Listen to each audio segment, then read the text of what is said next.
Good evening. I'm Jennifer Johnson. I'll be presenting the Mod 1 assignment for Cognitive and Affective Principles in Psychology.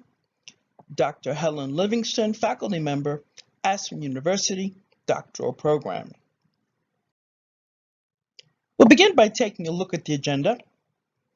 We'll begin with a review of the three models of cognitive intelligence: analytical, creative, and practical, and how we process emotions. We'll look at understanding cognitive psychology as well as cognitive neuroscience.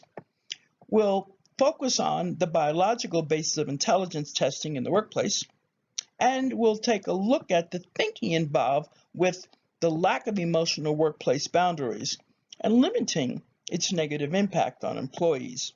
And we'll close with the set of references used for this presentation. Cognitive intelligence. It's the mental ability to think, to learn, to use logic and judgment, sound judgment, to remember, to reason, and to problem solve. And it's developed through our senses, our thinking, and our experiences. The three models of cognitive intelligence: practical, creative, and analytical. Each of those models is significant when we consider cognitive intelligence. Practical, what we would know as street smarts, common sense. Not the same as academic intellect, but again, more commonly referred to as street smarts, tacit knowledge or know-how, real-world issues, problem solving. Creative model involves complex problem solving, innovation, new ideas. This is probably acknowledged more in the academic and educational arenas than in the business model, and it encompasses divergent and convergent thinking. The analytical model evaluates information to solve problems, adapts to new environments, to practical intelligence that is used to analyze, evaluate, assess, and to compare and contrast. When we look at these three models, we understand that there is a network of brain regions to process emotions. Those regions include our prefrontal cortex, our cingulate cortex, amygdala, hippocampus, and the basal ganglia. To help in understanding this region, I provided a visual so that you can see where those areas rest or lie within the brain. The analytical, creative, and political ways that people process emotions, we understand there's a need to process and address stress. There's got to be a drive to move on, to mitigate the issues. Analyzing and resolving the challenges is essential. Providing oneself with innovation opportunities for resolution, communicating with others to seek solutions, and sometimes even a temporary retreat to offer time to resolve. When in fact there is an emotional issue, there needs to be a process for addressing that emotion. This process involves creating a practice, a policy, taking time to observe the situation, understanding there may be a need to seek assistance, and adopting a growth mindset. Moving from the fixed, this is how we've always done it, to a growth mindset that allows a new way of thinking, an innovative process. And sometimes processing the emotion may involve just stopping to take a pause, to reflect, to rejuvenate, to review. In this process, activating self-care is critical. Resting and relaxing may be a help. Understanding a focus on prior successes may open up new windows of opportunity.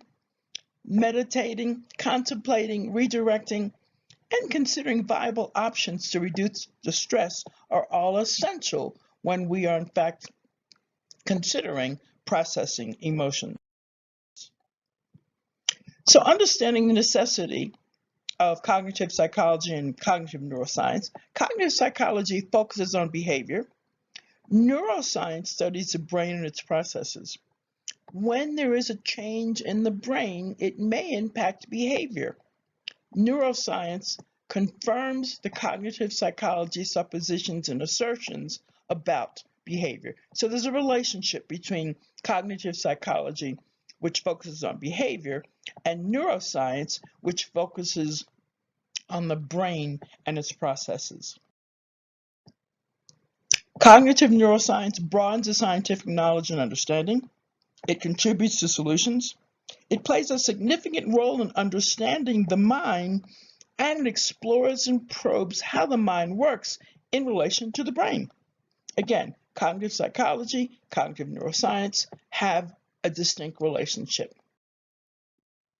Cognitive neuroscience creates an opportunity for science to provide more effective treatments for certain disorders. The goal is discovering how the brain structures impact, influence, and process information.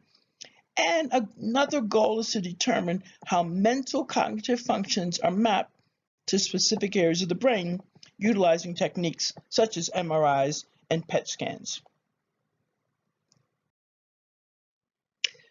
When we consider, again, the necessity of understanding these, both cognitive psychology and neuroscience, cognitive psychology makes available opportunity to learn how people think.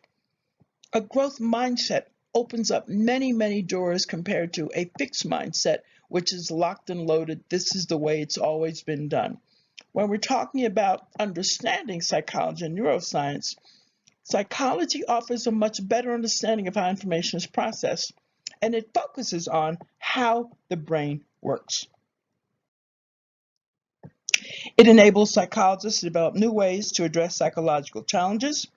It examines memory, thinking, perception, intelligence, and it studies how mental processes impact and affect moods.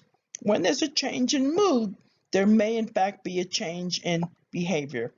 Understanding those mood changes and the impacts are essential to the study of cognitive psychology and cognitive neuroscience as well. So what's the biological basis for intelligence testing in our workplace? Well, intelligent testing is designed to assess cognitive skills, to measure the capacity for understanding abstractions, to address different or unique situations, to determine the intelligence or the IQ, to assess personality and type. The subtests cover reasoning, vocabulary, and mental processing speed. So there's a place for IQ testing as we know it in the workplace. Intelligent tests that are most frequently used is a list from the Stanford-Binet to the Woodcock Johnson.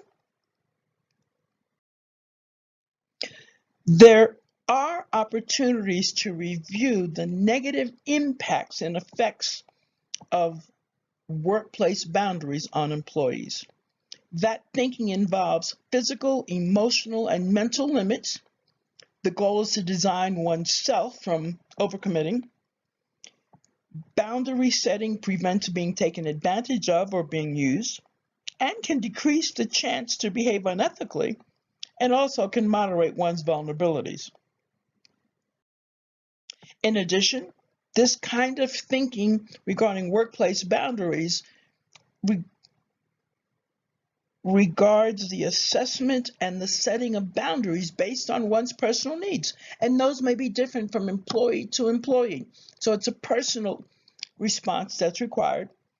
Clearly, those boundaries must be communicated. Maintaining professional relationships is essential and critical, saying no when needed, and making sure that there's a consistent review of the boundaries. Workplace boundary thinking requires knowing the organization's HR rules and regs, abiding by those rules and regs, keeping a current knowledge of how to report an incident if it does occur, speaking up when there is an issue, being self-aware of potential problem areas, and even of problematic colleagues. These are the references that accompany the presentation. Be glad to answer any questions. Thank you for your time and attention.